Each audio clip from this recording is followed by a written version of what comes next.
Hi Glam Stars, I'm Maddie and welcome to my channel. If you have not yet became an official Glam Star, all that you have to do is hit that subscribe button in order to become one, and let's go ahead and get right into this video. Magic in your fingertips, it's magic when we kiss. I can be myself with you, kiss me now, I insist. Make me yours, just take me now, I'm helpless to resist. Got me so invested in this thing, it's more than just a fling, it's more than just... So in today's video, I'm going to be telling my Glam Stars some waist training tips. I made a video previously about waist training for 30 days. If you'd like to see that, I'll link it somewhere in the cards. But I decided to come back with some tips in order to help you all along the way, because trust me, waist training is definitely a process. And I also wanted to help all of my Glam Stars to get the results that they desire when it comes to waist training. So let's get right into these tips. Number 1, everyone's body is different. I'm going to first start with my measurements and then explain some information for you all. My measurements are 36, 24, and on the bottom 42 inches. And I personally weigh 141 pounds. My shape is more so on the hourglass side, but I can meet someone who has the exact same measurements as me and they could seem more so like they're on the square shaped side. Everyone's body is different, and just because you have the same measurements as me does not mean that we will wear the same size when it comes to waist trainers or any type of shapewear for that matter. I would recommend that if you have more of a square shape to stay within your size range. I typically always recommend to size down when it comes to shapewear, but if you're shaped more so like up and down, I would recommend just getting the size that you typically wear. So if you look on Amazon, definitely get the size that is recommended. Typically on Amazon there will be a size chart, which I will put one beside me for my favorite waist trainer, and here you'll be able to find your size after you take your measurements, of course. But if you happen to have more of a tapered in shape like myself, then you can most definitely downsize. The second question, how do I know if I'm getting the right size? If you order the waist trainer that I ordered from Amazon, like I mentioned previously, there should be a size chart. I always tell people that if your waist trainer is easy to put on, you don't have the right size, because if you have a lot of wiggle room in your waist trainer, then it can't cinch anything in because it's too loose.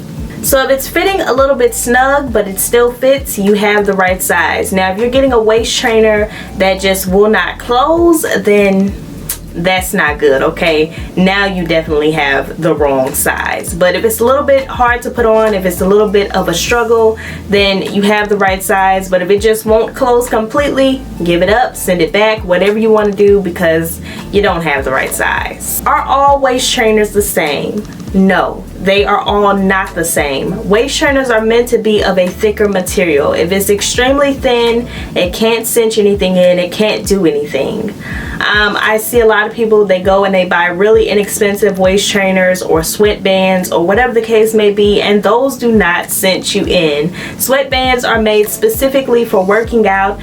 They are another layer to help you sweat a little bit more, but waist trainers are not the same type of ordeal. Waist trainers are not made to work out in. I always tell people to stay active, but you can't be doing full-blown waist training workouts, okay? And back to what I was saying, if you buy a waist trainer and it is thin and flimsy, it can't cinch anything in. It is too thin, it is too flimsy, it really can't do anything for you. And my favorite waist trainer, as I've showed you all plenty of times in this video, is on the inexpensive side, so that is a great thing, okay? And you can get it from Amazon. Of course, I will earn a small commission from it. Use my link down below. What has waist training helped me with?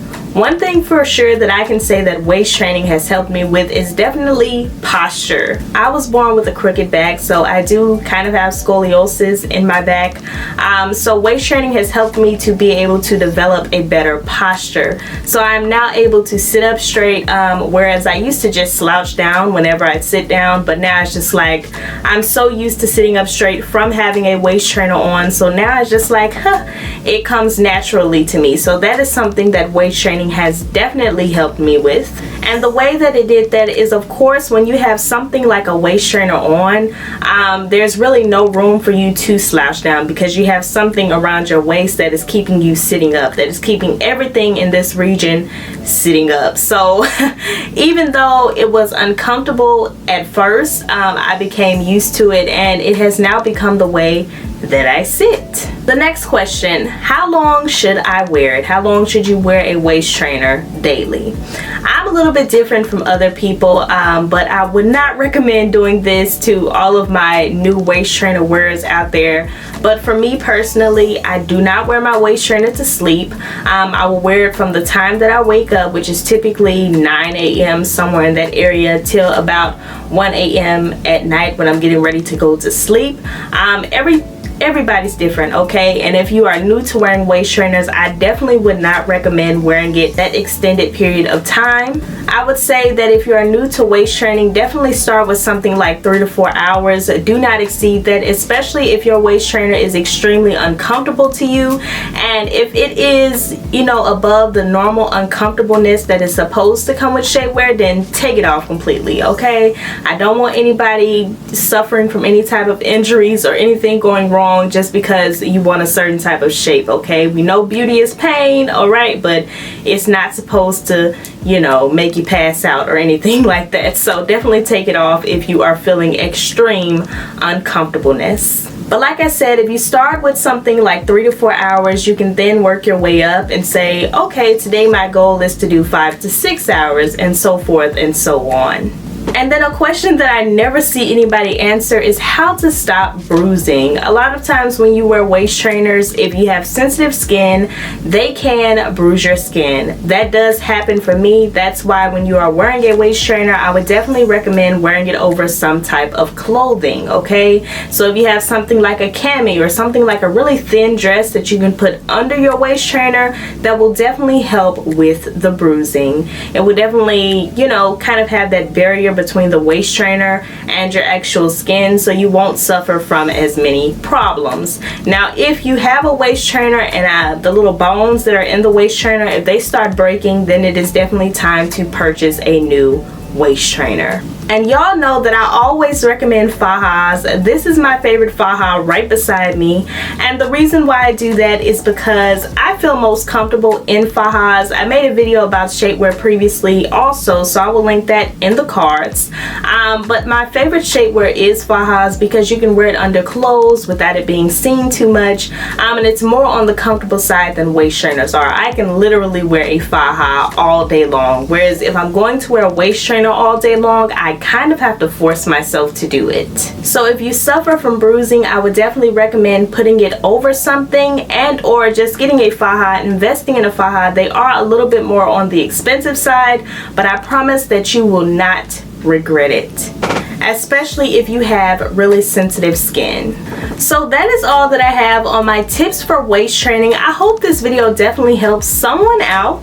Please check out my video on shapewear if you'd like to learn a little bit more about it and a little bit more about my perspective on shapewear. I want to thank you all so much for watching. Please like, comment, and subscribe. And if you don't have anything else to comment down below, please comment what you are, and that is a star. Always remember to keep glamming, and I will see you all in my next video. Bye.